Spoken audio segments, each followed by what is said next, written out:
Gold वाले खौफज़दा हैं, बड़े परेशान हैं, बड़े ही तकलीफ़ में हैं। देखें, गोल्ड बढ़ता है या नहीं बढ़ा, मैं तो ये कहूँगा कि कल बढ़ा और फिर कम हो गया। अभी ये 39.77 पे चल रहा है, बल्कि अभी तो थोड़ा सा इससे भी कम हो गया है। तो बेचारे थोड़ी सी उम्मीद आती है तो फिर एकदम ही मायूसी का शिकार हो जाते हैं।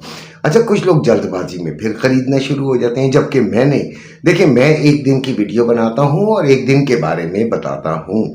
आज के दिन आपने करना क्या है, आज के दिन आपका जो अमल है वो क्या होना चाहिए। ट्रेडिंग का मैं अलहदा से बताऊँगा, पहले फ़िज़िकल वालों को बता दूँ कि देखें जी, हमें सबसे पहले तो क्या करना चाहिए। हमें सबसे पहले गोल्ड में जो हमने इन्वेस्ट किया हुआ है उसको अपना सेफ रखना है।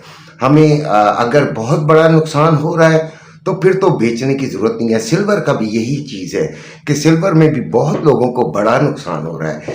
लालच अंधा कर देती है और ये कारोबार है, इसमें हो जाता है। आपसे गलती हो गई है, गलती किसी से भी हो सकती है। बड़ा बड़ा जीनियस आदमी, कल मैं एक सराफे वाली दुकान में गया, मैंने टिकटॉक पे उसकी वीडियो भी चढ़ाई है। तो वहाँ पर बच्चा बैठा हुआ था और उसने कहा जी मैंने हाई रेट्स पे ख़रीदा हुआ है। तो मैंने कहा यार, तुम तो मेन बाज़ार में, बिल्कुल मेन बाज़ार में, जहाँ पे सारे हाजी साहब, चौधरी साहब, शेख साहब, कुरैशी साहब, ये तमाम ज्वेलर्स मौजूद होंगे, तो राजा साहब, तो उनके होते हुए तुमने अगर ख़रीदा है तो यकीनन उनसे मशवरा भी किया होगा। कहने लगा जी बिल्कुल किया। तो मैंने उनको कहा, उस साहब को, बेटे को कहा कि मैंने कहा यार अब इसको रखो, ठीक है। चांसेस यही हैं कि गोल्ड ने इतना बड़ा डिप नहीं लेना, क्योंकि गोल्ड बहुत ही ज़्यादा ज़मीन बोस होने की पोजीशन में अब नहीं है। कोई ऐसा मज़ीद, देखें, हमें कोई मज़ीद चीज़ अगर बाइंग की तरफ नहीं नज़र आ रही तो हमें सेलिंग की तरफ भी नहीं नज़र आ रही। मेरी बात समझिए। हाँ, इन्वेस्टर्स अगर परेशान होकर अपना ये सोना बेचते हैं या चांदी बेचते हैं तो वो एक अलग बात है। बहरहाल फ़िलहाल कोई ऐसा अगर बाइंग साइड पे हमें कोई होप नहीं नज़र आ रही तो सेलिंग साइड पे भी, यानी नीचे जाने की भी कोई ख़ास होप नज़र नहीं आ रही है।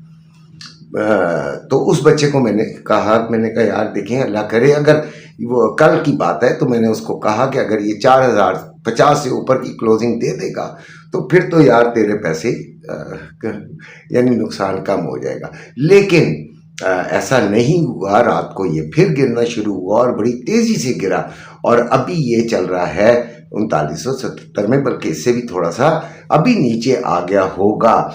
तो गोल्ड का जो रेट है वो है 4,27,430 रुपये में बाइंग और 4,29,430 रुपये में सेलिंग हो रही है। ये पीस का रेट मैंने आपको बताया है, जबकि रवा 4,22,600 रुपये में बाइंग और 4,24,100 रुपये में सेलिंग हो रही है। एक साहब ने मुझे कहा कि रेट ना बताया करें जी, रेट तो हम सबको पता होता है, ये बताया करेंगे खरीदेंगे ना बेचें, खरीदें या बेचें तो भाई आपका भी दिमाग उतना ही है जितना मुझे अल्लाह ने दिया है, तो आप खुद खरीद लिया करें और बेच लिया करें। हम पूरी डिस्कशन के बाद, पूरे समझने के बाद एक कोई फैसला करते हैं, हम बात पूरी करते हैं।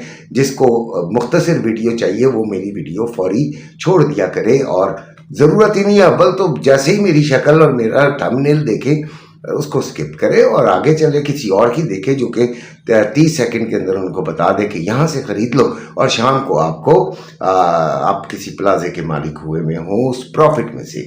तो खैर, ये मैंने रवे का और उसका रेट आपको बताया है।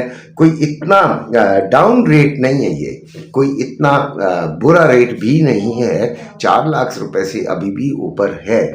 हमें कब ये तकलीफ दे शुरू हो जाएगा, जब ये 3850 से नीचे की क्लोजिंग देकर 37 में आ जाएगा, तब हमारे पैरों के नीचे से ज़मीन निकलना शुरू ज़रूर हो सकती है। तो कारोबार किया तो दिल तो बड़ा रखना है। अगर आपने ख़रीद लिया है तो ज़रा रखिएगा दिल बड़ा और इसको अपने पास काफ़ी हद तक होल्ड करने की पावर बना कर रखें, ठीक है। तो अगर आप में देखें, मैं शुरू से बहुत पहले से ये कहता हूँ, अगर आपके पास होल्डिंग पावर नहीं है तो यार इस बिज़नेस में ना आया करें।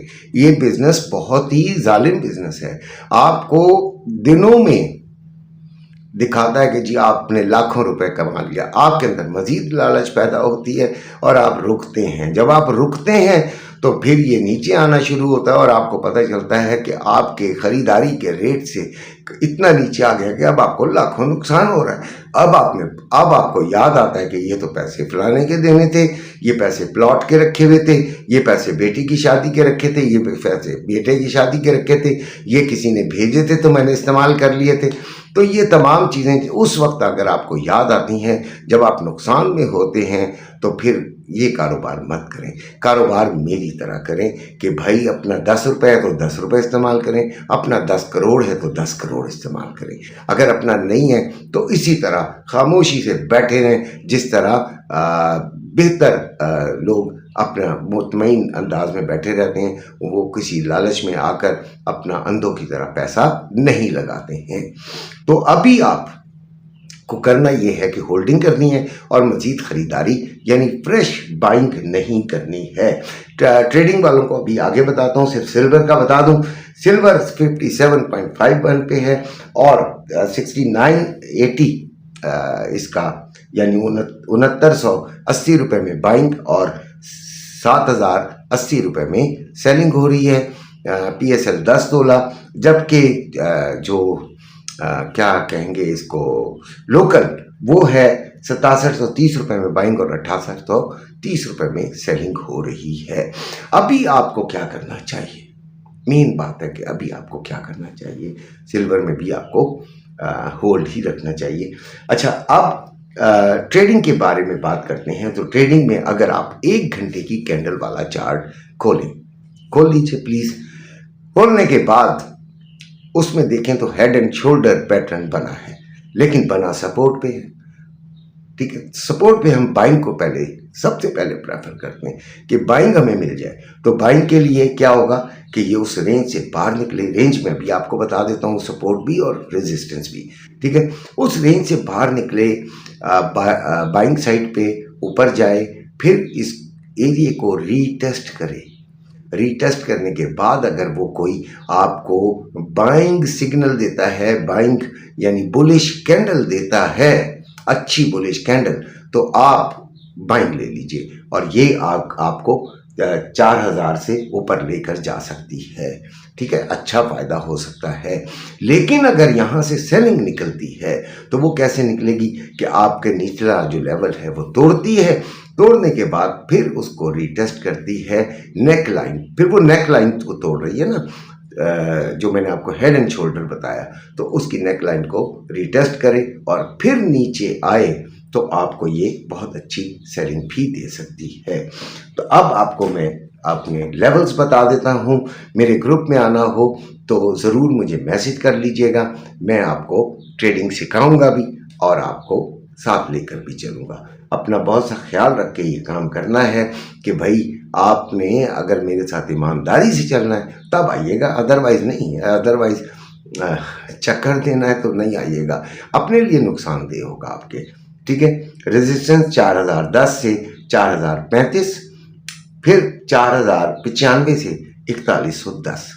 इसी तरह सपोर्ट 3960 से 3984 और फिर 3880 से 3895। ये आपके लेवल्स हैं और इनको आपने अपने सामने रखना है और उसके बाद आपने ट्रेड करनी है इन लेवल्स को टूटने पर, ब्रेकआउट पर। अल्लाह हाफिज़।